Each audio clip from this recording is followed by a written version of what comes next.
제가 오늘 뭐 1시간 강연을 하게 돼 있어가지고 슬라이드를 200장을 가졌습니다. 시간에 딱 맞게. 네. 자, 디지털 리터러시 뭐냐? 이제 뭐 4차 산업혁명을 우리가 이제 그 디지털 트랜스포메이션이라고 하죠.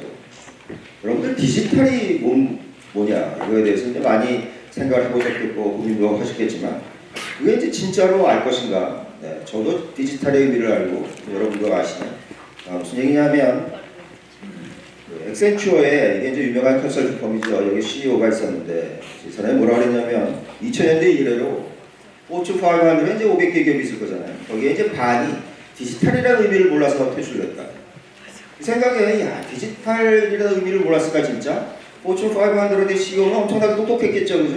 그런데 반이 나갔다는 거예요. 그래서 이제 저보고 야 이제 당신은 디지털을 어떻게 생각하십니까? 저는 뭐라고 할 거냐면 카드 페이스트 프린트 되는 건 다 디지털이다. 여러분들 카드 페이스트 프린트 되는 거 맨날 쓰는 게 뭡니까? 바로 문서 편집을 맨날 쓰고 계시죠, 그죠? 문서 편집 같이 되는 건 다 디지털이다. 자, 그래서 제가 이제 전반부에서는 도대체 디지털에 여러 가지 예를 들 텐데, 우리나라가 요새 이제 무슨 뭐 자율주행 자동차 이런 거 말 많이 하죠. 자율주행 자동차를 만들려면 거기에 이제 그 데이터를 해석하는 하드웨어만 한 3억어치가 들어가기 때문에 사실은 자동차는 1000만 원 이하로 나와야 되는 거예요. 그래서 그거의 이제 해결 방법이 소위 이제 3D 프린팅으로 해서 이제 자동차를 찍어내죠. 그래서 뭐 여기 보시면 2019년에 10,000불 이하로 이제 3D 프린터로 찍어낸다는 것인데 여기 이제 로컬 모터스 같은 데서 이제 계속 이런 것을 찍어내고 있습니다. 이제 프린터라고 되는 거죠. 그래서 이제 이것을 만들고 있는 그러한 이제 그 상황인데 자.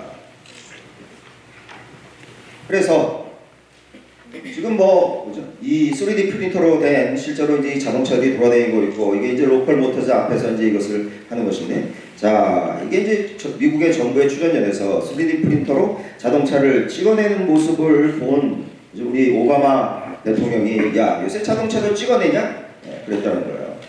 자동차를 찍어낸다? 뭐라고요? 자동차 산업은 요새 디지털. 여러분들 자동차 산업이 무슨 기계 산업, 전자 산업이라고 생각하십니까? 자동차를 찍어낼 수 있으면 자동차는 디지털이다. 이제는 모든 비즈니스가 다 디지털이다. 무슨 얘기냐?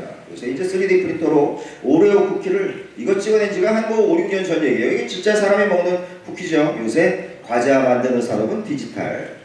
자, 이게 이제 미국에서 대박난 이제 볶음밥을 만드는 집인데 여러분들 그 생각에는 음식에 맛이 없을 수 없는 음식이 4개가 있는데 첫 번째가 닭튀김, 두 번째가 피자, 세 번째가 볶음밥, 네 번째가 햄버거인 거예요.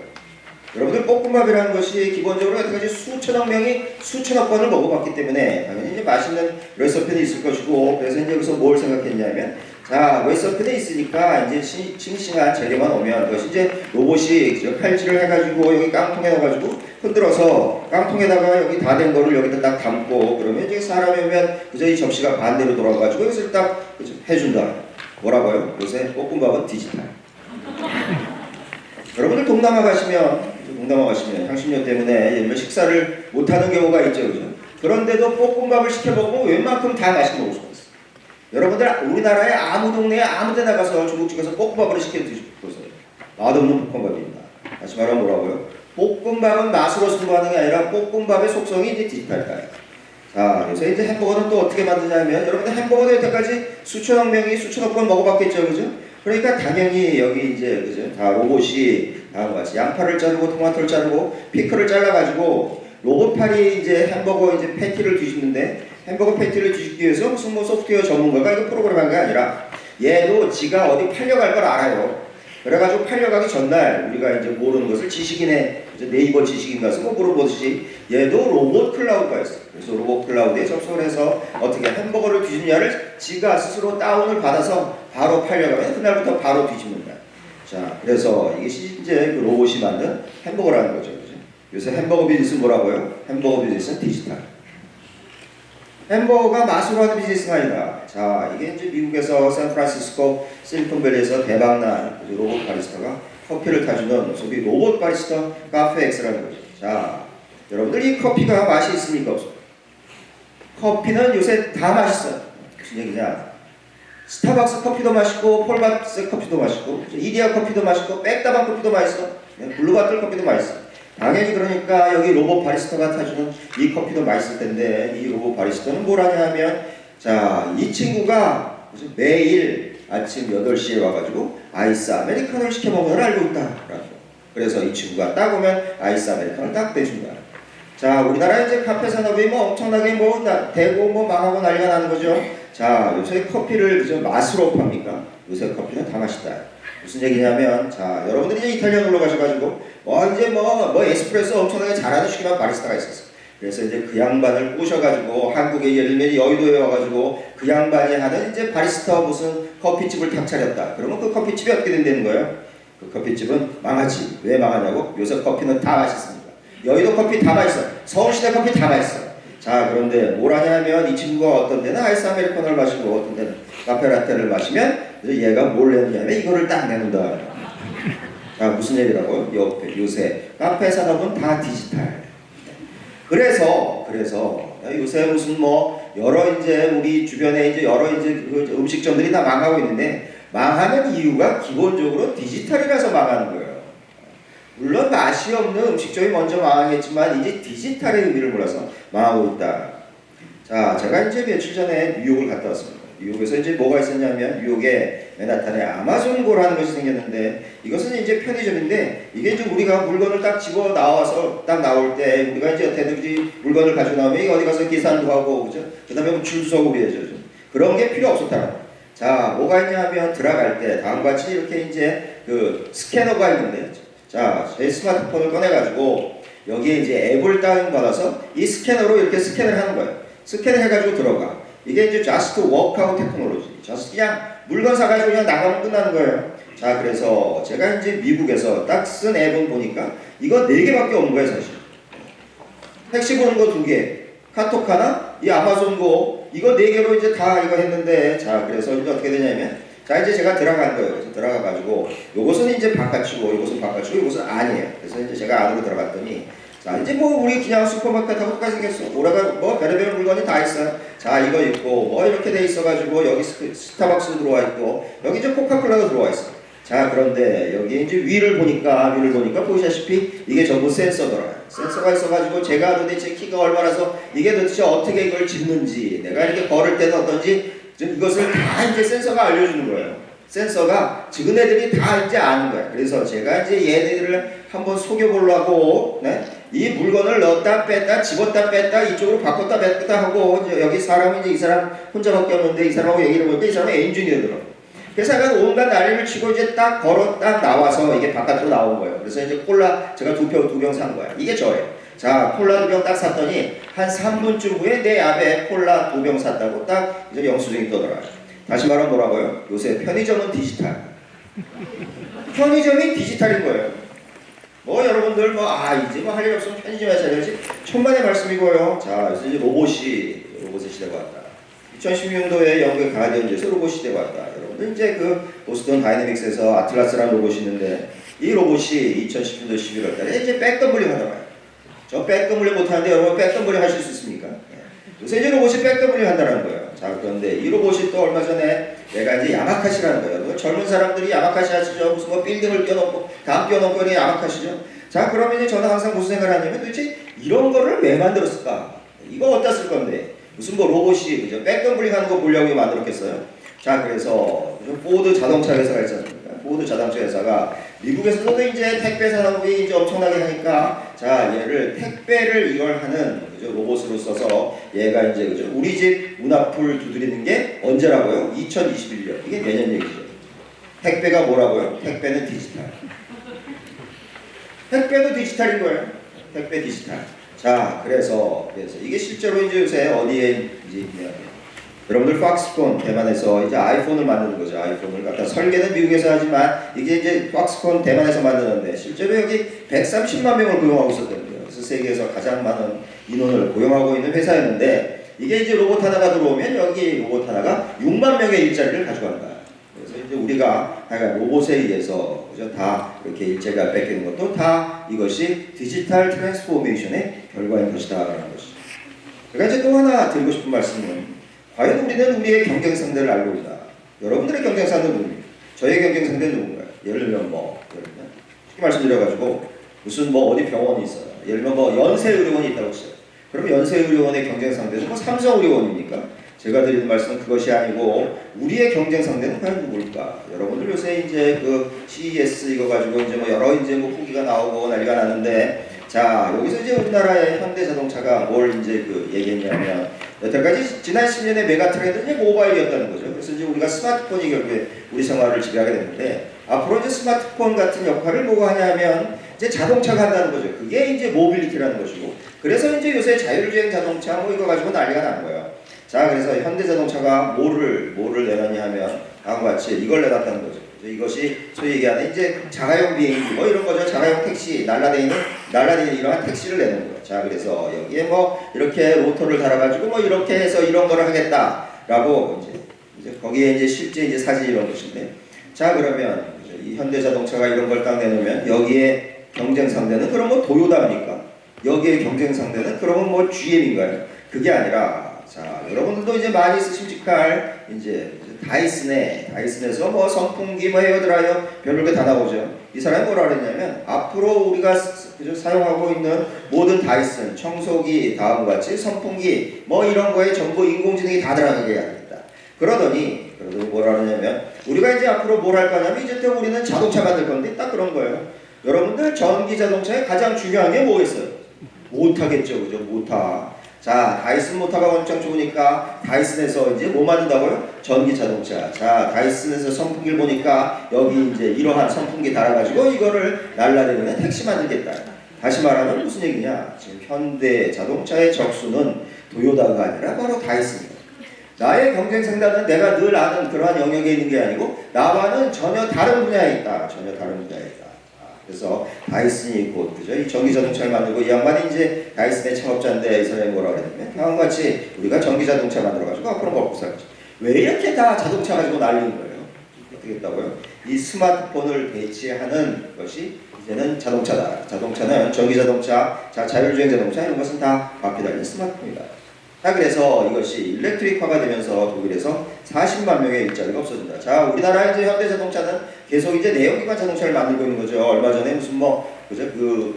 그래요. RSB SUV 엄청나게 좋은 거 만들었다고 그러는데, 사실 그런데 그거는 내연기관 자동차다. 내연기관 자동차가 과연 어떻게 얼마나 갈 것이냐. 이렇게 되는 것이 다 디지털 트랜스포메이션 때문에 우리가 일자리도 없어지는 것이다. 그럼 소니가 여태까지 가전제품만 만드는 줄 알았더니 소니가 이제 자동차 만들었다 이런 거죠. 그래서 우리의 적수는 4차 산업혁명 시대가 되면서 디지털이 되면서 우리의 적수는 우리가 모르는 다른 영역이 있다. 디지털의 두 가지 속성이 뭐냐면, 하나는 누구나 다 할 수 있다. 두 번째는 값이 싸졌다는 거예요. 여러분들 요새 굉장히 어린 애기들이 스마트폰 주면은 얘들이 이것을 스스로 작동하면서 유튜브 보면서 놀고 있죠, 그죠? 어떻게 왜 그렇게 됐다고요? 디지털화가 되면서 쓰는 것이 쉬워졌으니까. 자, 그래서 우리의 경쟁 상대는 바로 업종 간에 있는 게 아니라 업종 바깥에 있다. 인터섹터럴 컴피티션이란다.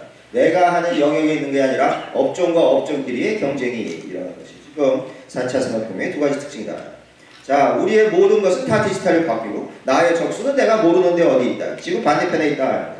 자, 그래서 4차 산업혁명이 진행되면서 드디어 교육도 교육 4.0으로 바뀐다는 거죠. 그래서 이제 여러분들 이 책을 제가 많이 참조를 했는데, 여기를 보면 무슨 얘기가 나오냐면, 기본적으로 교육 4.0이 진행되면 우리가 정해진 교실에서 렉처홀에서 시험 보는 거 이런 거에 다 조종을 올리는 것이 기본적으로 교육도 교육 4.0의 요체다라는 거죠.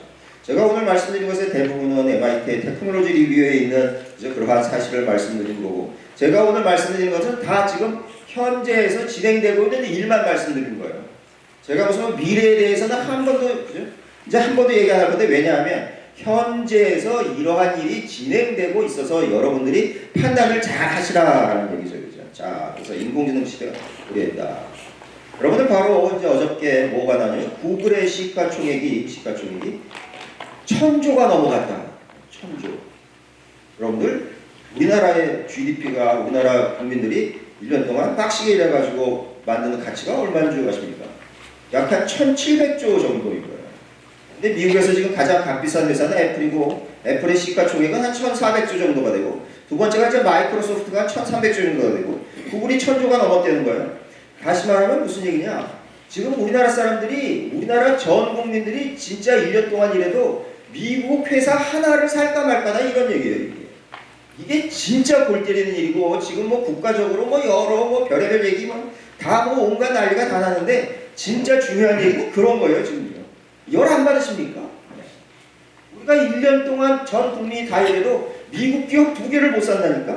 하여간 어쨌든 간에 구글의 회장이 뭐라 그랬냐면 지난 이제 20만 년 동안에 이제 인류 역사가 진보를 해왔는데 두 개 중요한 발견이 2개가 있을 때는 거죠. 하나가 불이고 하나는 전기였는데 그거보다 더 중요한 것이 인공지능이다. 여러분들 인공지능하면 무슨 생각이 나십니까? 벌써 알파고 생각이 딱 나시죠? 여러분 2016년도에 알파고가 왔을 때 과학기술 전문가 바둑의 기관들이 뭐라 그랬습니까? 사람이 절대 인공지능이 절대 사람을 못 이긴다고 그랬다고. 왜냐하면 바둑이라는 것이 사람한테 남은 마지막 자존심이었죠. 바둑이라는 것이 사람이 만든 가장 창의적이고 어려운 게임이었다. 그래가지고 바둑을 둘 수 있는 경우의 수가 몇 개라고요? 10에 170승계가 있었다는 거죠. 그런데 여러분 그저 결과를 아시죠? 2016년 3월 달에 이세돌이 1대4로 졌다. 자 1대4로 지면서 이제 무슨 일이 있었냐면 이 사람이 이제 그 인마인드 한 사람이 쓰죠. 알파고의 아버지. 이 사람이 구글의 전 회장 에릭 슈미트. 이세돌 뭐라 그러냐면 자 우리가 비록 인공지능이 이세돌을 이겼다고 그러지만 그게 아니라 사실은 사람 지능이 이긴 거다. 왜냐하면 바둑은 5천년의 역사가 있어가지고 정성만 16만 건이 있고 3천만 건의 기보가 있다는 거예요. 이거를 다 입력을 해가지고 그러니까 다시 말씀드리면 사람 지능이 이세돌을 이겼대요. 자 그런데 이 알파고가 진화를 해가지고 2017년도 10월 달에 뭐로 진화를 했냐면 알파고 0로 진화를 했다는 거죠. 자 영어 제목이 뭐로 되어 있냐면 Mastering the Game of Go Without Human Knowledge. 인간의 지식을 하나도 넣지 않고도 바둑을 마스터했다라는 거예요. 뭐만 가르쳐줬냐면 이것만 가르쳐줬대요. 까만 것은 흙, 하얀 것은 때. 다음같이 백이 흙을 돌아서 먹고 이렇게 호구쳐도 먹고 이렇게 하면 먹는다. 이것만 가르쳐줬더니 얘가 스스로 배워가지고 3시간이 지나니까 바둑 두는 사람의 초보자 수준이 되고 19시간이 지나니까 실리집, 세력이라는 것을 이해했고 12시간이 되니까 이세돌을 이긴 알파고를 100대 0으로 이기면서 은퇴해버렸다는 거예요. 이세돌을 이긴 알파고를 100대 0으로 이기는데 아무것도 안 가르친 놈이 사흘밖에 안 걸렸다는 거예요. 자 이게 인중비한테 저한테 가르쳐준 게 뭐냐면 인간에 있는 모든 지식을 다 입력했더니 다시 말씀드리면 16만 건의 정석 3천만 건의 기보를 다 넣었더니 어떠한 한계를 벗어나지 못한다고요. 아무것도 안 가르쳐서 한계를 바로 벗어나더라고요. 자 이게 제가 왜 이렇게 헤매고 있는가를 가르쳐줘요. 저도 공과대학교 쓰니까 저도 무슨 연구도 하고 실험도 했을 거잖아요. 자 그럼 내가 왜 이렇게 이렇게 여태까지 헤매고 있냐? 왜 헤매고 있냐면 우리의 조상 선배들이 하도 많은 원리 법칙 규율 규범 이런 거를 하도 많이 가르쳐줘 있어가지고 제가 맨날 그거 공부하느라고 깨치더라고 거기서 못 번졌다는 거예요. 여러분들이 지금 혁신을 원하십니까? 여러분들 책상 위에 있는 서류 다 버려야 돼. 컴퓨터에 있는 문서 다 버리면 그때부터 좀 혁신을 할 거예요. 자 저는 이제 알파고를 만나면 이제 물어보고 싶은 게 하나가 있는데 뭘 물어보고 싶냐면 북핵 문제를 어떻게 해결할 건데 저는 북핵 문제에 대해서 1도 관심이 없어요. 그런데 북핵 문제 딱 나오면 이미 내가 들은 얘기만 계속하는 거예요. 무슨 뭐 유엔에서 6자 회담을 하고 무슨 뭐 개성공단을 문을 닫고 뭐 그죠 이 뭐 돈이 들어가는 방코 델타 아시아를 하고 뭐 중국에서 소송이 원하잖아요. 그러면 북핵 문제가 해결됩니까? 자 기존에 있는 걸 싹 버려야 새로운 솔루션이 나오는 것이다. 자 그래서 영국의 가디언지에서 드디어 AI that learns on its own 스스로 배우는 인공지능이 나타났다. 자 스스로 배웠죠, 그죠? 자 그래서 그런데 이제 이게 아까 2016년도 3월에 그죠 알파고가 나온 거고 2013년도 12월달에 무슨 일이 일어났냐면 사람이 만든 가장 쉬운 게임이라는 블락격파를 인마인드의 인공지능이 스스로 배워서 슈퍼 휴먼 레벨이 됐다는 거예요. 사람을 완전히 능가했어요.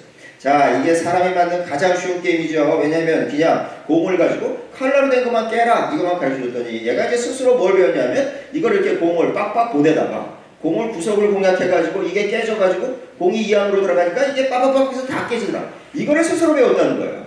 그래서 승률이 4번이 가장 높고 이쪽은 승률이 낮다. 이게 뭐라고요? 사람이 만든 가장 쉬운 게임인 블락격파를 스스로 배워서 이긴 게 언제라고?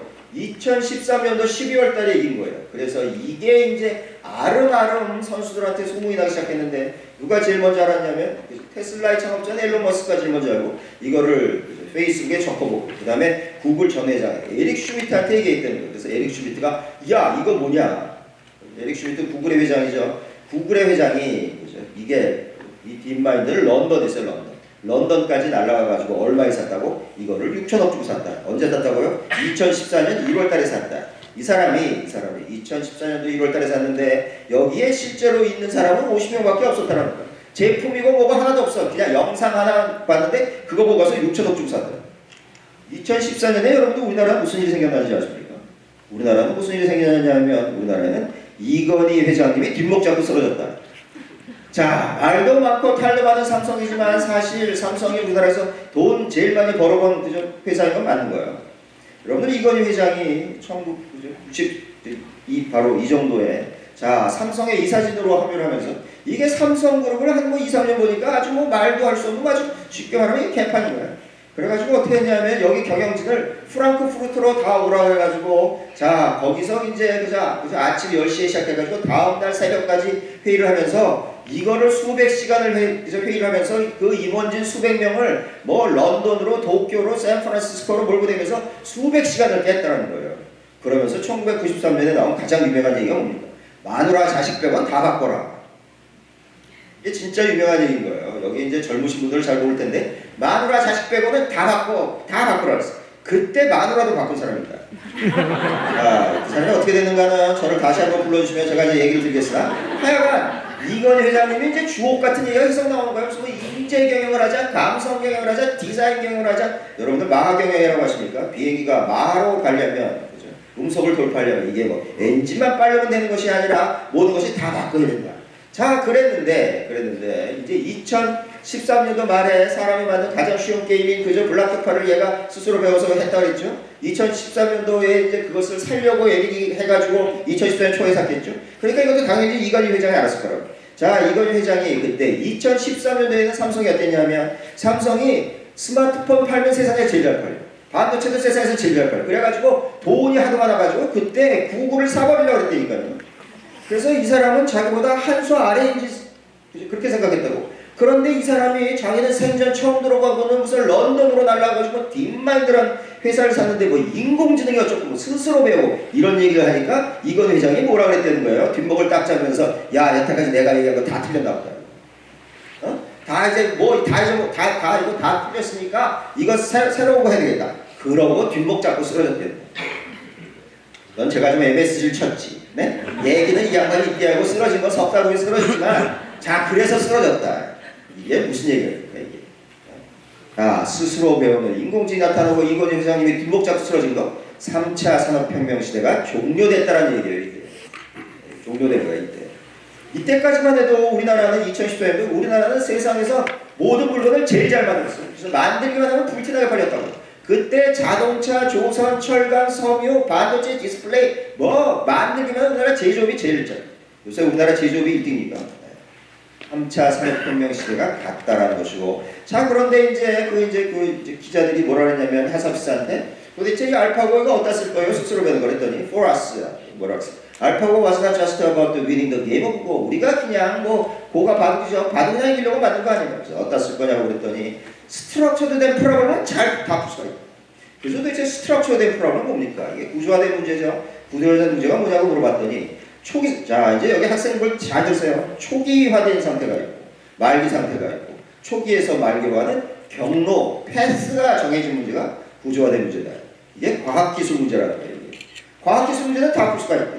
그러면서 이제 예를 3개가 들었어요. 자 이게 이제 제가 딥마인드 블로그에서 그대로 퍼온 거예요. 스트럭처드 된 프로블럼 such as 첫 번째가 프로틴 폴딩 한국말로 하면 단백질의 접힘 두 번째가 자 에너지 절감 세 번째가 searching for revolutionary new materials 신소재를 찾아서 자 제가 의문을 갖는 것은 도대체 생뚱맞게 단백질 접함은 뭐냐 왜 알파고가 이거부터 생각하고 있을까 두 번째 세 번째는 그나마 내가 알겠다 자 두 번째부터 얘기하자면 구글에서 돈을 제일 많이 쓰는 게 전기값이 제일 많이 쓴다는 거예요. 여러분들 뭐 비트코인 채굴 할 때 전기값이 하도 많이 나와서 이것을 뭐 농업전기 혹은 심야전기로 이거 채굴한다는 얘기 들어보셨죠? 그죠? 이게 구글의 데이터 센터인데 여기 전기값이 어마무시하게 나와요. 이게 전 세계에 이러한 데이터 센터가 17개인가 있다는 거예요. 그래서 이게 또 이게 하도 뜨거우니까 여러분들 컴퓨터 돌리면 열나죠. 그래가지고 뭐 불나고 뭐 난리가 나는 거야. 그래서 대개 데이터 센터는 어디다 짓냐면 노르웨이 같이 추운 데잖아요. 그래서 찬바람으로 쿨링하고 찬 바닷물로 쿨링하게. 자, 그래서 제가 구글의 이제 회장님, 그때 회장님 에릭 슈미트하고 저 누구예요? 하사비스한테 전화는 안 해봤으냐? 뭐라고 그랬을 거냐면 자, 이제 이런 일이 일어났을 거다. 자, 여러분들 구글은 이제 그 샌프란시스코에 있죠. 딥마인드는 어디 있다고요? 런던에 있어요. 그 딥마인드를 구글이 샀는데 이거 회사를 안 옮겼어. 하여간 어쨌든 간에 이제 뭐라고 이제 그 구글의 회장이 전화를 했겠지. 하사비스한테. 틀림없이 이렇게 얘기했을 거예요. 너는 도대체 요새 코빼기도 안 보이는데 너 요새 뭐 하고 있냐? 아니지, 런던에 있으니까 코빼기도 안 보이겠지. 그러니까 야, 너 요새 뭐 하고 있냐? 그랬더니 이제 하사비스가 뭐라고 그랬을 것 같아요? 아, 회장님도 아시다시피 제가 무슨 뭐 그저 알파고 만들어가지고 무슨 뭐 바둑도 이거 체스도 이거 장기도 이고 그랬더니 구글의 회장이 뭐라 그래? 그런 쓸데없는 거 하지 말고 야, 우리 회사 전기값이 엄청 나오니까 이거나 좀 낮춰봐. 그랬더니 바로 알파고를 전기값 내리는데 투입을 해가지고 무슨 그죠? 예를 들면 얘를 쿨링하는데 냉방장치를 어떻게 그저 옮기느냐, 그 다음에 이 쿨링 워터를 어떻게 하느냐가 바둑을 효율적으로 두는 거나 똑같은 문제였다는 거예요. 무슨 전기가 와트는 줄 퍼센트 이런 걸 가르쳐 준 게 아니라 얘를 바로 투입했더니 전기값이 40%가 낮춰졌다. 자, 그런데 도대체 단백질 접힘은 뭐냐? 쌀똥밖에 이거를 제일 먼저 외우고있냐? 여러분들 단백질이라는 건 여러분들 이제 뭐냐면 이게 이제 아미노산이 쭉 연결된 게 이제 단백질이죠, 그죠? 아미노산은 20개가 있고 거기에 뭐 10개가 필수 아미노산이라서 우리가 꼭 음식물로 섭취해야 된다. 자, 그래서 아미노산은 마치 구슬같이 염주알같이 생겼는데 이제 구슬이 서말이라도 끼워야 고결하고 이 염주알이 아미노산이 수백 개가 연결된 게 이게 이제 단백질인 거예요. 자, 그래서 단백질이 다 같이 이렇게 실같이 줄줄 끼어 있어요. 그런데 이게 조그만 우리 몸의 세포 안에 들어가야 되니까 이게 이제 폴딩이 돼서 접혀져 가지고 들어가야 되는 거예요. 그래서 이게 이제 단백질 접힘이에요. 자, 그런데 단백질이 접힘이 일어나는데 미스폴딩이 일어나면 잘못 접히면 무슨 병에 걸린다고? 알츠하이머 질환에 걸린다는 거예요. 치매. 그런데 왜 알파고가 이거에 관심이 있냐? 제가 이제 이거 알려고 온갖 거를 다 이제 읽어봤는데 알고 봤더니 하사비스의 사모님이 이탈리아 출신의 분자생명공학자인데 이 사람이 무슨 어느 제약회사에서 신약 개발을 하는데 치매 치료제를 신약 개발하고 있었더라는 거예요. 자, 무슨 일이 일어났냐? 내가 하사비스 사모님한테 전화는 안 해봤어. 틀림없이 이런 일이 났다고. 자, 하사비스가 맨날 늦게 들어오겠죠. 그러니까 사모가 바가지 굴 거냐? 당신 뭐 하느라고 맨날 집에 늦게 들어와. 그러니까 하사비스가 뭐라 그래? 야, 너도 알다시피 내가 알파고 만들어가지고 바둑도 이거 체스도 이거 그런데 얼마 전에 회장님이 전화하셔가지고 무슨 전기값 얘기해서 내가 바로 전기값 40% 낮췄잖아. 내가 그런 거라고 늦게 와. 그랬더니 사모가 뭐라 그랬을 거 같아? 사모, 야, 그런 쓸데없는 거 하지 말고 내가 지금 신약 개발하는데 우리 사장님이 나 6개월 동안 개발 못하면 나 잘린다니까 이거부터 해봐 그랬다는 거예요. 그래서 이제 얘를 제일 먼저 투입을 했대요. 무슨 얘기라고요? 결국은 여자 힘이 무지하게 중요하네. 네? 자, 그런데 제가 지금 왜 이렇게 흥분을 하냐? 이게 이제 자, 이 문제가 풀렸다는 게 이제 2018년도 12월 달에 여기 뭐라고 써있다고요? 가장 기본적이고 엄청나게 중요한 실세계의 문제가 풀렸다는 거예요. 자, 그런데 여러분들 생각해 보세요. 단백질이 이렇게 염주알같이 끼어 있다가 이게 이렇게 구겨져 가지고 이렇게 된다고 그랬죠, 그죠? 자, 제가 A4 용지를 구겨가지고 쓰레기통에 버린다고 생각해 보라고. 그 구기는 방법이 한두 개겠어요? 그죠? 그냥 구겨가지고 버리는 방법이 구기는 방법이 엄청나게 많겠죠. 다 단백질이 이렇게 구겨져 있는데 이거 구기는 방법이 몇 개가 있냐면 10에 300승까지가 있다는 거예요. 10에 300승. 아까 바둑이 몇 개라고요? 10에 170승. 이거 구기는 몇 개? 10에 300승. 그런데 이게 여러분들 이제 그죠? 모든 반응이 에너지를 낮추는 방향으로 가니까 자, 이거를 실제로 에너지를 낮추게 10에 300승계를 다 계산을 해서 실제로 우리가 어떻게 구겨지나를 알 수가 있어요. 그런데 그 계산을 하려면 지금 슈퍼컴퓨터로 계산을 해도 빅뱅이 우주가 딱 일어날 때 시작해서 여태까지 해도 그 계산이 안 끝난다는 거예요. 여러분 우주가 역사가 얼마 됩니까? 130억 년. 130억 년 돼도 계산이 안 끝나는 문제를 얘를 그냥 알아냈다라는 거예요. 얘 실험을 안 하고 알아냈어. 자, 무슨 얘기라고요? 자, 이런 거를 뭐라 그러냐면 자, 보세요. 이제 어떠한 결정의 구조를 알아내는 문제인데, 여러분들 우리가 여태까지 인류 역사 가장 많이 먹은 약이 아스피린이고, 아스피린은 다음과 같이 이제 이렇게 간단한 구조를 했어요. 이거보다 좀 더 복잡한 구조인 비아그라가 이렇게 생긴 것이고, 인슐린 아시죠, 그죠? 당뇨병에 치료된 인슐린. 이게 단백질 구조 중에서 가장 간단한 구조인데, 이게 이제 이렇게 됐다는 거예요. 이거보다 좀 더 복잡한 빈혈 치료제 이게 있어요. 그래가지고 이 빈혈 치료제는 암젠이라는 회사에서 만드는데, 이게 이제 특허가 만료돼가지고 이 회사가 삼성전자보다 돈 한 대 더 벌었다니까. 특허가 만료되니까 이거 복제만 하면 이제 대박이 나는 거예요. 그런데 복제를 하려면 이게 구조를 알아야 되니까 온갖 컴퓨터 뭐로 이제 이걸 알아냈다는 거예요. 이런 거를 알아내는 학문을 뭐라 그러냐면 크리스탈로그라피라고 하는 거예요. 이게 결정을 분석한다. 자, 그래서 크리스탈로그라피로 하기 위해서 그거를 연구하면서 이게 다 노벨상을 받은 지난 120년 동안 받은 거예요. 자, 여러분들 노벨 물리학상 1호가 뭡니까? 엑스레이를 관련된 렌트겐이죠, 그죠? 이 렌트겐이 다음과 같이 무슨 손가락 이거 엑스레이만 찍은 게 아니라 이 사람이 무슨 결정을 우리가 구조를 알아야 된다고? 소금이 어떻게 생겼냐? 근데 제가 왜 이렇게 흥분을 하냐 하면, 하필이면 내 전공이 결정 구조를 분석하는 게 내 전공이었다니까? 그래서 제가 어떻게 했다고요? 결정구조 분석이라는 이 과목을 내가 학부에서 가르치고 있을 테니까. 근데 어떻게 됐다고요? 이거를 폐강했다. 무슨 얘기냐? 네? 4차 산업혁명 시대가 되면서 수학과학을 하는 사람부터 퇴출된다는 얘기예요. 수학과학을 하는 사람. 이게 정말 놀라운 일인데, 자, 이게 이제 조금 이따 다시 하기로 하고요. 자, 저는 이제 조금 있으면 이제 정년 퇴직할 것이고, 이제 가르칠 게 없으니까, 이제 학부생들은 영어나 가르치지. 이렇게 생각하고 있는데, 요새 40대 초반 교수들은 정말 고민을 엄청나게 하는 거예요. 여러분들 페이스북 제 친구 신청하셔가지고, 얼마 전에 올린 그 각을 요새는 인공지능이 물리고 뭐고 다 하더라고. 하여간. 자, 그런데 이제 또 이때, 요새는 뭐더라고. 잘난 척을 하면 죽어. 자. 이때 누가 잘난 척을 하냐면, 스타크래프트 하는 게이머들이 뭐라 하냐면, 야, 후진 바둑하고 실시간 전략 게임이 스타크래프트하고 같냐? 그래가지고 스타크래프트를 어떻게 인공지능이 하겠니? 그래서 알파 스타를 만들었다는 거죠. 알파 여기에 들어가면 다 죽는 거예요. 알파 고가 바둑이죠, 그죠? 아까는 알파 뭐였다고? 알파 폴드를 만든 거예요. 얘들이 알파 폴드. 단백질이 어떻게 적히는가? 알파 X에 들어가는 건 다 죽어. 얘기 조금 이따 하고요. 자, 그래서 알파 스타를 만들어가지고, 이게 이제 프로게이머들이 하는 건데, 자, 이제 이 사람이 이제 한국에 온 사람이죠. 이 사람은 이제 아자황이라고 그 이세돌하고 앞에서 바둑 둔 사람이 있어요. 이게 이제 다 이제 딥마인드 개발자인데, 자기가 개발했는데도 너무 그저 잘 이겨가지고 놀래가지고 스스로 놀래고 자뻑으로 이러고 있는 거예요. 그래서 어떻게 됐다고? 인공지능이 아예 크러쉬했다. 크러쉬 한국말로 번역하면 뭡니까? 대박사를 냈다. 그렇게. 자, 그래서 저는 이때 이제 잘난 척하는 사람이 나올 줄 알았다. 누가 잘난 척할 거냐면, 이묘한이 잘난 척을 하겠지. 왜냐면 이묘한은 진짜 스타크래프트의 세계 랭킹 1위였죠. 자, 이묘한 어땠습니까? 조용히 있더라. 왜? 나오면 죽으니까. 네? 이세돌이 할 때 잘난 척한 사람 누구예요? 중국의 19살짜리 바둑구단 커제가 잘난 척했죠.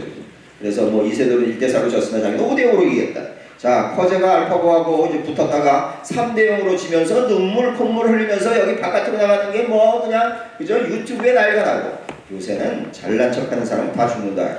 자, 돈 많이 버는 사람도 죽어. 돈 많이 버는 사람도 죽는데, 자 보세요. 로이어 퇴출이다. 네? 여러분들 여기 계신 분들 중에 어디 가셔가지고 나 돈 많이 번다 이런 얘기하면 다 퇴출이에요. 네? 요새는 할 수 없이 그냥 소확행으로 사는 거예요. 네? 연봉 5천 넘어가면 다 죽어.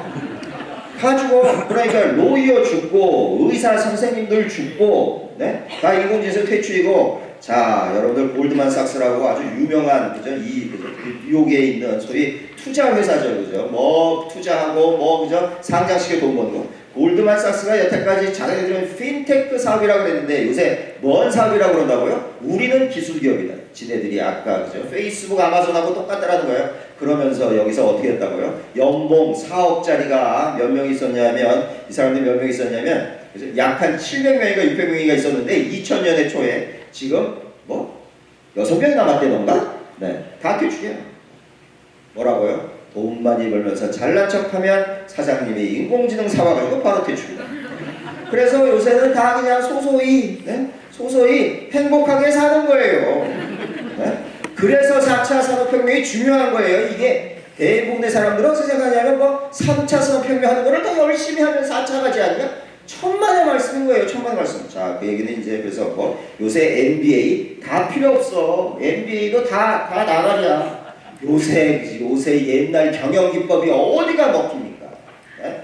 요새 그저 세계에서 비싼 회사가 경영기법이 어디가 먹혀요?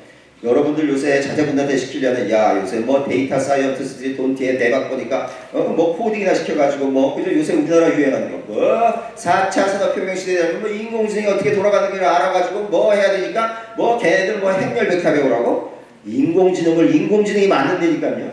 구글의 회장이 한 얘기야. 구글 리서처에서 teaching their 그죠? 인공지능한테 걔네들의 스스로 좀 더 파워풀한 인공지능을 만들기에 요새 인공지능 그죠? 오토 머신러닝이 자동적으로 인공지능 알고리즘을 만든다는 거예요. 지금 조그만 애들이 알고 뭐 무슨 하여간 코딩 배워가지고 걔가 사회에 나가서 쓸 20년 후에는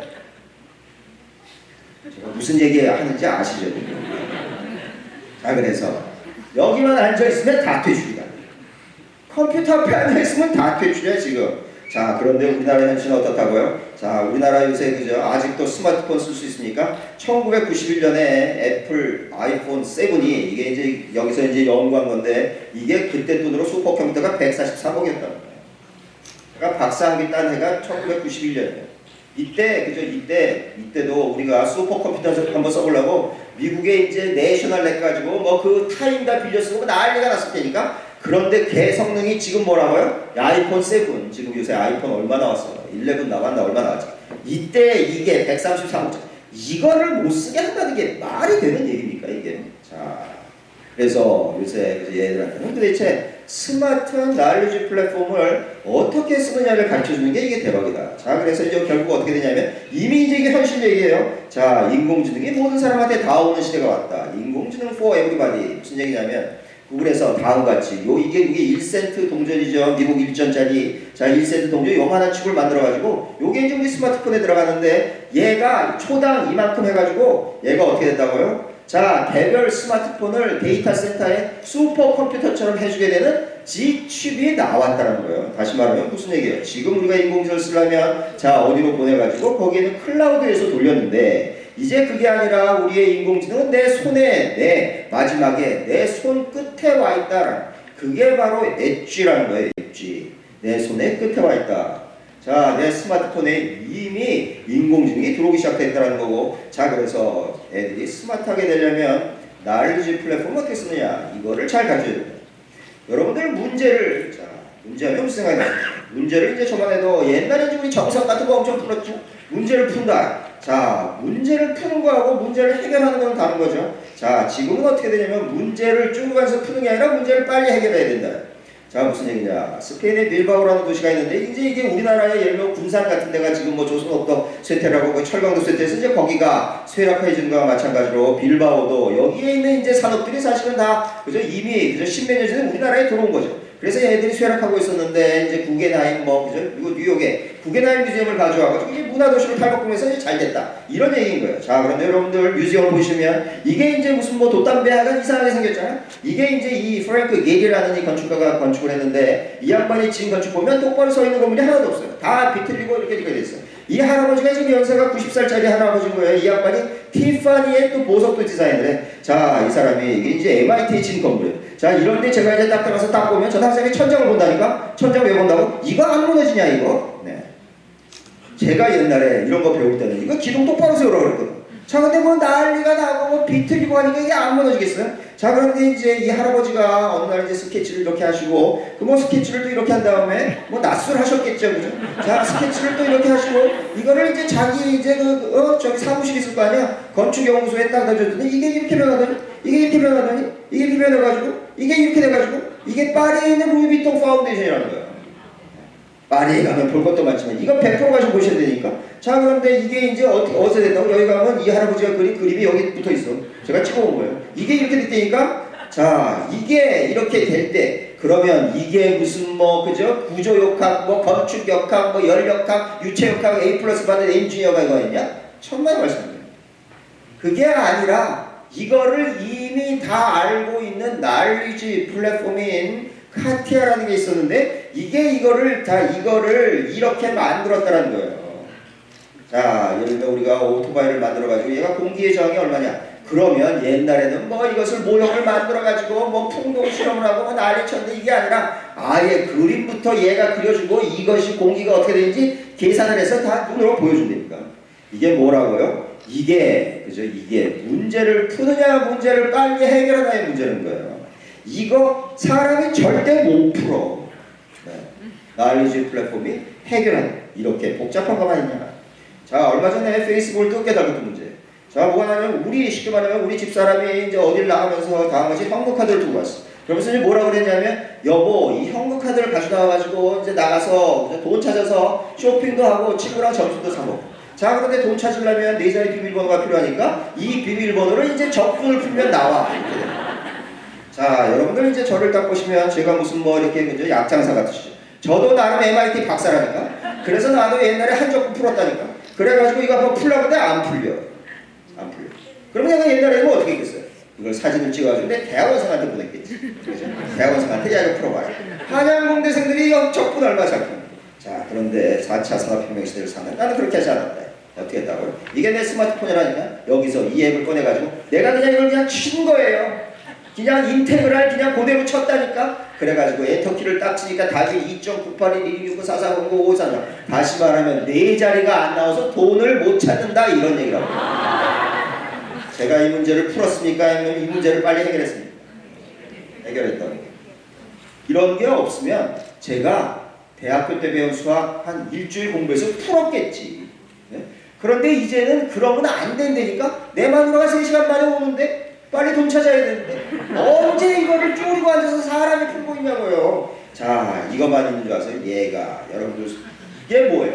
나 때도 수학의 정석 풀었다고 홍성대. 여러분도 푸시고 지금 저기 있는 학생들 다 풀 거라고. 뭐 이게 여기 이과 생각나세요? 코사인 곱하기 코사인 곱의 그죠? 적분은 어떻게 하냐? 곱을 합으로 고치고 코스는 2분의 1의 코스. 나 여태도 배우고 있어. 말도 필요 없고 그냥 치면 내가 친 거라니까요. 그냥 치면은 바로 나와. x분의 사인 x 한번 그려봐요. 옛날에 우리 어떻게 했어? 1차 미분을 0으로 하는 데서 무슨 극대극성을 2차 미분 0으로 해서 변곡점이라 어쩌고 말이 필요 없어. 그냥 플랫 x분의 사인 바로 얘가 그린다니까. 이게 고등학교 수학만 푸냐? 대학교 수학 바로 치면 바로 0.1초도 안 걸려. 이게 제 아이패드. 자, 사인을 그래프 해주세요.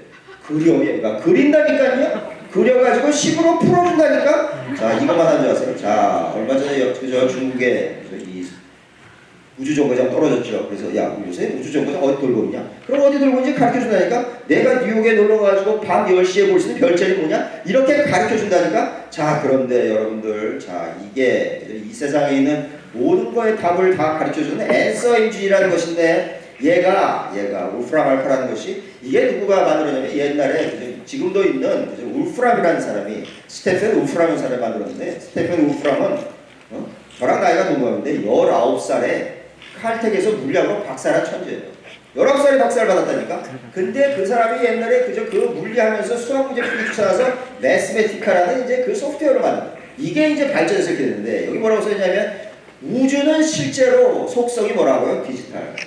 디지털이라 아주 펀더멘탈한 로 우리가 얘기하는 무슨 뭐 아인슈타인이나 무슨 법칙, 뉴턴의 무슨 뭐 이런 게 그죠? 어떻게 된다고요? 심플한 프로그램으로 나타난다는 거예요. 심플한 프로그램, 복잡한 게 아니라. 그런데 이거 전에는 여기 뭐라고 써 있는지 아셨습니까? 자, 유니버스는 매스메티컬이라고 써 있었다고요. 여기. 유니버스는 속성이 매스메티컬이었어요. 그래서 요새도 사람들이 얘기하는 뭐를 잘하려면 수학을 잘해야 잘한다는 도 별의별 얘기가 그래서 나온 건데 유니버스가 매스메티컬인데 이제 우리가 우주를 보는 세계관이 매스메티컬에서 디지털로 바뀐 거예요. 매스메티컬 얘기하는 것은 다 2000년 전때 얘기고 뭐 옛날에 1900몇 년도에 뭐 아인슈타인이 상대성 원리 얘기할 때 얘기고 요새는 어떻게 됐다고? 디지털. 자, 그런데 여러분들 아까 이 모든 거를 다 가르쳐주는 이 앱이 얼마인 줄 아세요? 이 앱이 뭐 얼마? 여러분들 얼마라고 생각하세요? 이게 뭐 적어도 5만 원 하겠지, 10만 원 하겠지, 1000만 원. 이 앱이 얼마라고? 3,000원. 이 앱이 3,000원이야. 이게 누구라고요? 이게 저예요. 제가 학생들 수학 문제 풀어주는 거라니까 내가 3,000원짜리 앱에서 퇴출이다. 야, 무슨 얘기냐. 제가 한 1억짜리 소프트웨어에서 퇴출되면 내가 억울하지는 않지. 이거 3,000원이라니까요.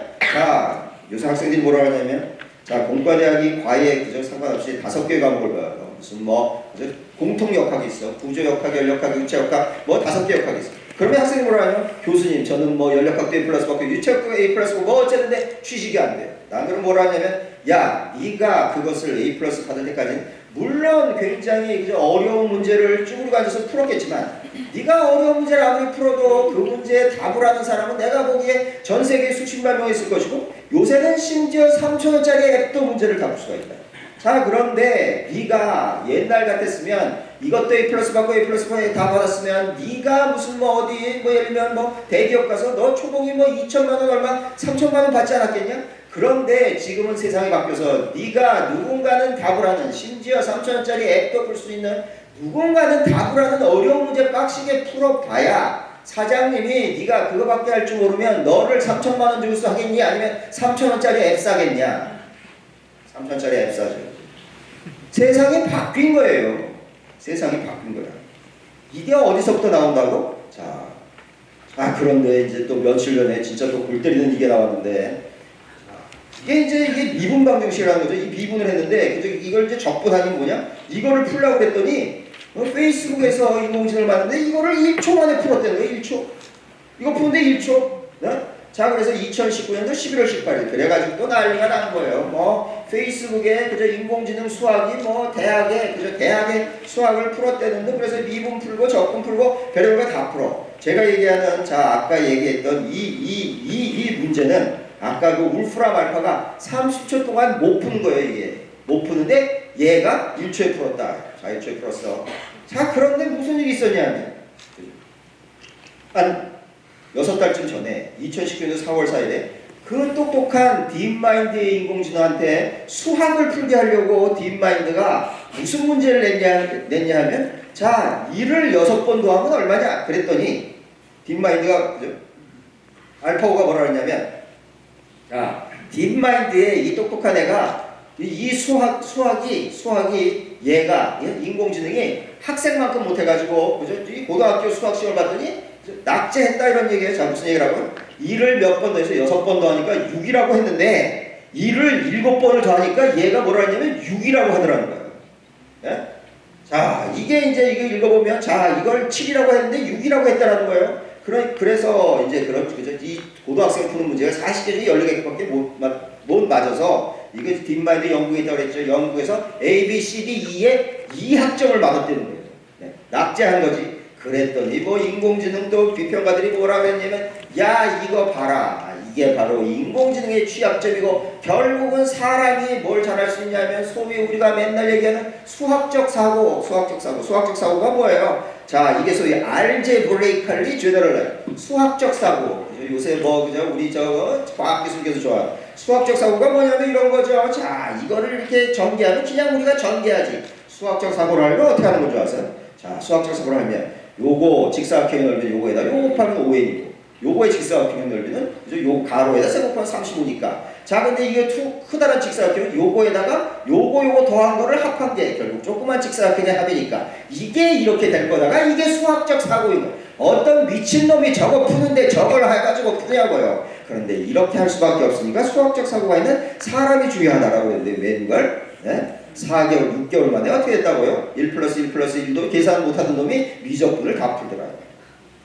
다시 말하면 뭐냐? 여러분들이 어디 가셔서 강연 많이 들으시는데 강연 들으시면서 이제 뭐 이런 얘기 많이 드실 때 한 2년 전 얘기하신 거는 다 후로 거야.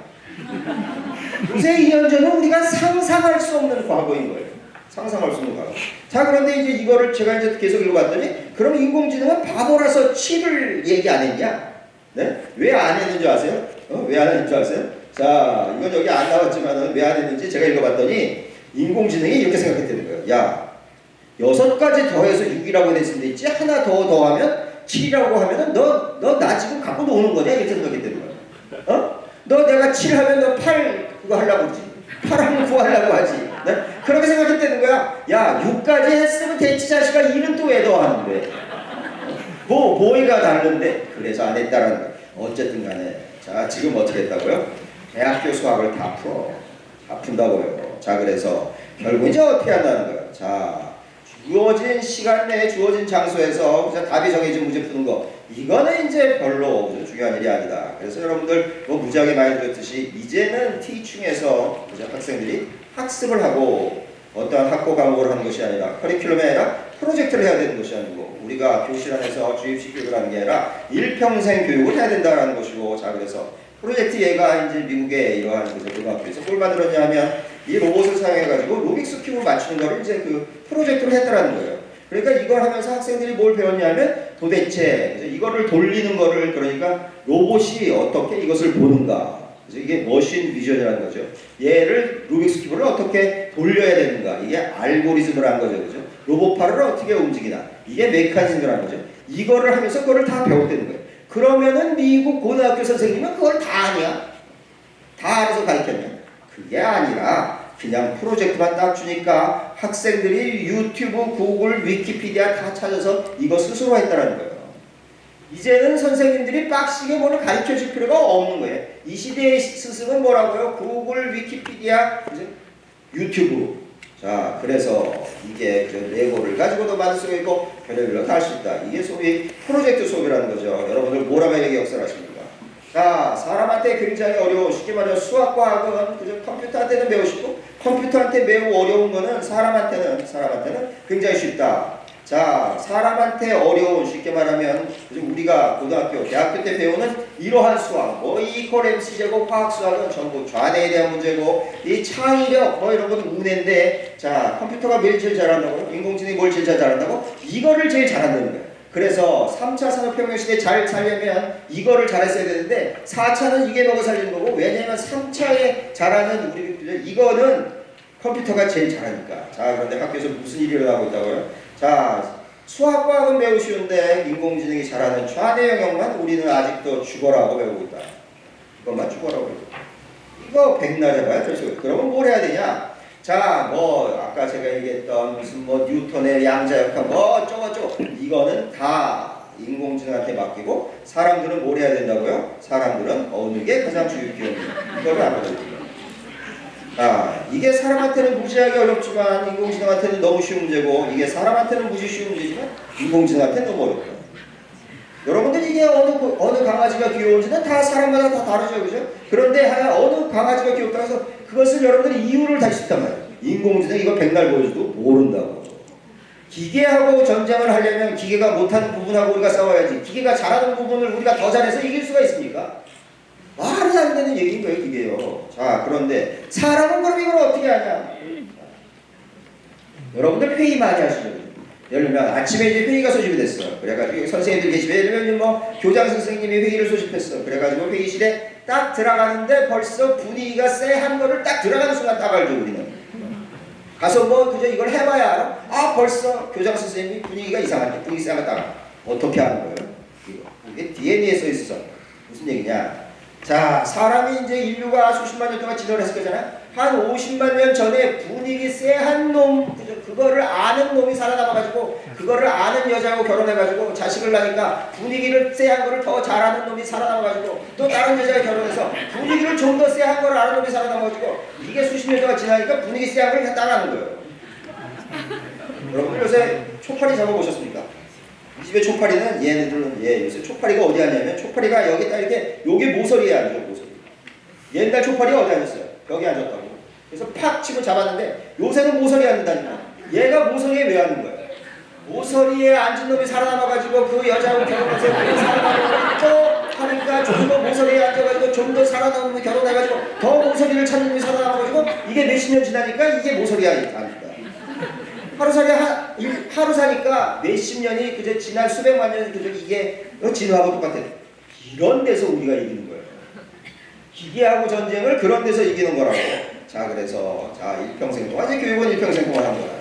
자, 우리가 아까 이제 모든 비즈니스는 다 디지털이니까 결국 뭐를 가르쳐야 되겠어요? 결국은 디지털에 대해서 가르쳐야 되겠죠. 우리가 디지털을 잘한다고 생각하지만 실제로는 잘 모른다고. 그래서 뭐 여러 가지 소통의 방법부터 시작해가지고 여기 뭐라 그러냐면 인포메이션을 큐레이트한다.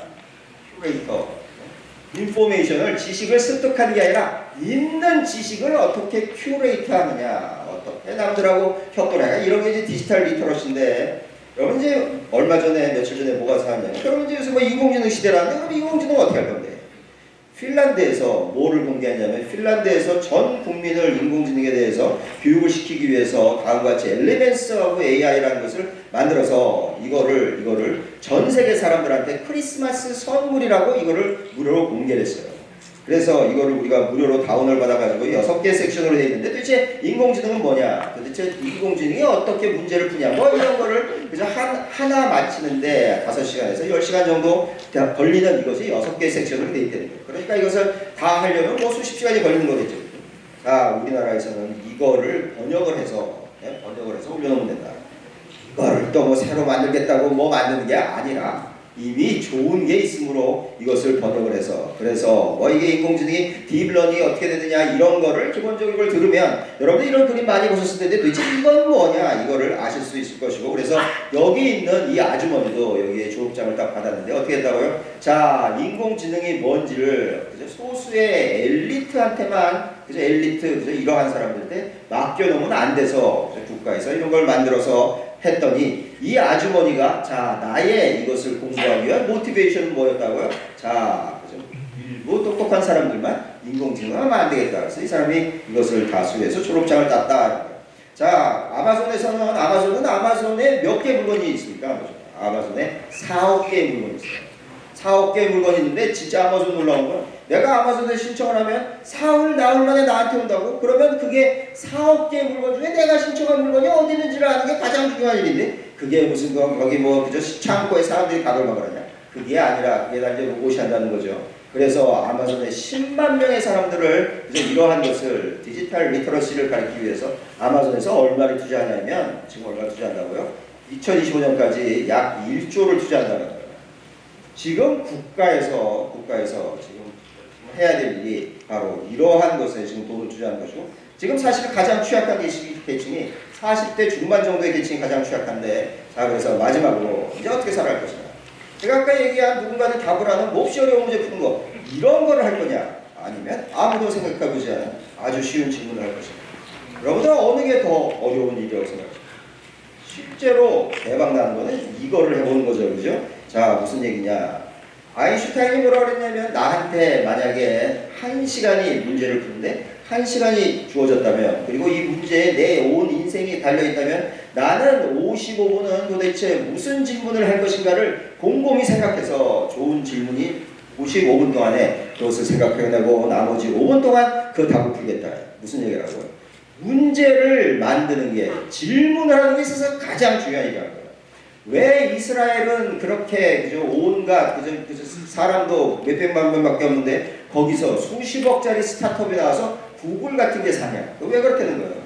후추파라는 거죠, 그죠? 후추파. 걔들은 어릴 때부터 맨날 질문한다는 거예요. 물어보는 거. 자, 그래서 이제 이게 이제 구글에서 자율주행 자동차를 구글에서 처음 만들기로 했는데 왜 그러냐면 뭐 하루에 수백만 명이 자동차 사고로 목숨을 잃고 그런데 우리가 자동차를 좀 더 사고 나도 안전하게 만들고 무슨 뭐 운전자를 교육을 하고 그저 보행자를 교육을 하면 이 문제가 해결이 될 것이냐? 라고 질문을 했더니 거기에 있는 사람들이 뭐라 하냐면 아예 운전수 다 없애버리자 이렇게 나왔다라는 거예요. 이게 세상을 바꾸는 위대한 질문이고 그래서 무인 자동차가 그래서 나왔다는 것이고 지금 가장 중요한 것은 질문에서 시작했다. 구글이 죽음이라는 문제를 풀 수 있을까? 죽음이라는 문제를 풀 수 있을까? 자, 하사비스 딥마인드가 왜 나왔다라는 거예요. 2010년도에 창업을 했는데 얘가 창업을 왜 했냐면 자, 도대체 지성이라는 건 뭐냐?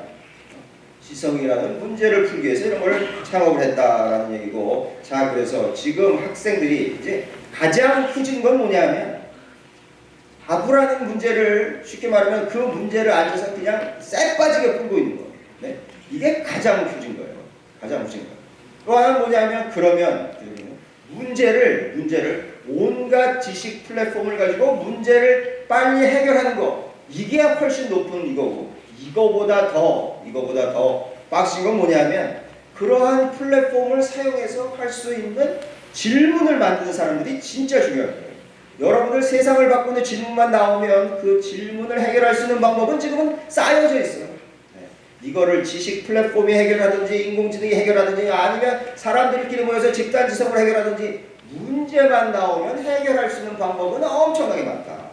그래서 지금 학생들이 문제를 질문을 할 수 있는 그런 걸 만들어야 되는 것이고, 자, 그래서 여러분들 이제 마지막 얘기인데, 자, 제가 쉬운 예를 하나 드릴게요. 자, 우리나라는 이제 문제점이 뭐냐면, 우리나라 3대 성장 동력이 있습니까? 3대 성장들은 뭐냐면 미래 자동차, 그 다음에 바이오 헬스, 또 하나가 시스템 반도체인 거예요. 그래서 뭐 우리 대통령께서 맨날 무슨 뭐 현대 자동차 가고 삼성 가가지고 하는 게 다 그러니, 미래 자동차가 뭐냐 하면, 자, 자율주행 자동차를 우리나라는 미래 자동차라고 하는데, 우리나라의 나쁜 점은 뭐냐면, 우리나라는 남의 나라 현재를 우리는 미래라고 그래요.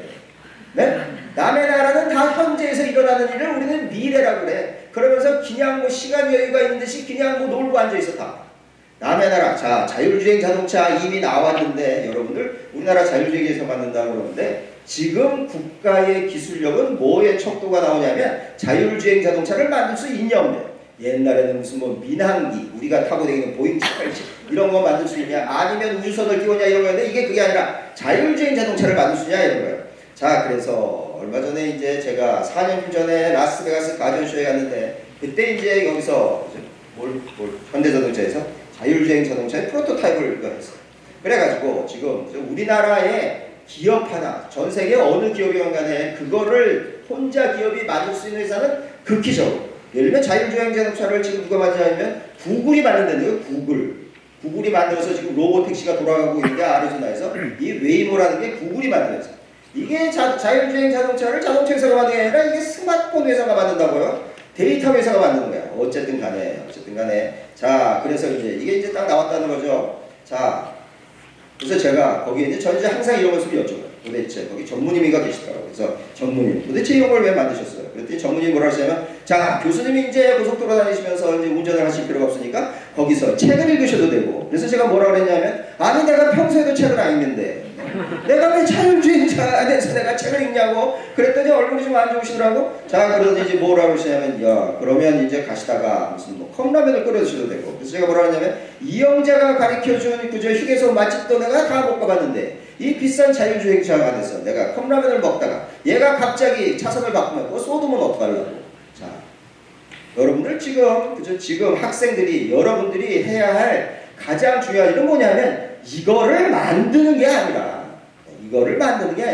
이게 우리나라 모든 국민들이 이거를 만드는데 투입이 될 필요가 없고, 이제 자율주행차 나오면 뭘 하지?